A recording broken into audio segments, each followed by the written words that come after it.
ভারতের সঙ্গে বালুচিস্তানের যোগাযোগ ৯,৫০০ বছরের। তার একটা বড় প্রমাণ হচ্ছে, প্রথমে ডিএনএগত প্রমাণটা বলি, সেটা হচ্ছে বালুচদের যে ডিএনএ তার সঙ্গে মহারাষ্ট্রের অর্থাৎ মারাঠা উপজাতিদের ডিএনএ সম্পূর্ণ এক।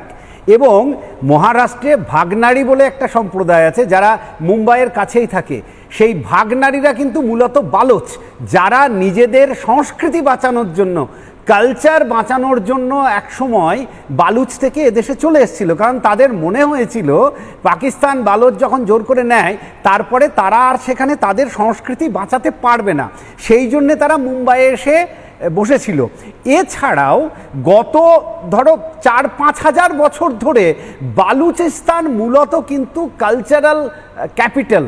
সেখানকার অত্যন্ত হেরিটেজময় কিছু মন্দির, সেখানকার উপজাতিদের যা কিছু, এবং ভারতবর্ষের নায়ক নায়িকা যারা আমাদের স্বাধীনোত্তর সময়কালীন, তাদের অনেকের বাড়ি কিন্তু কোয়েটা, বীণা কুমারী থেকে আরম্ভ করে অনেকের, এমনকি ভারতবর্ষে যাদের টাইটেল ওবেরয় তারা কিন্তু প্রত্যেকে বালুচ মূলত, যারা এদেশে এসেছিল।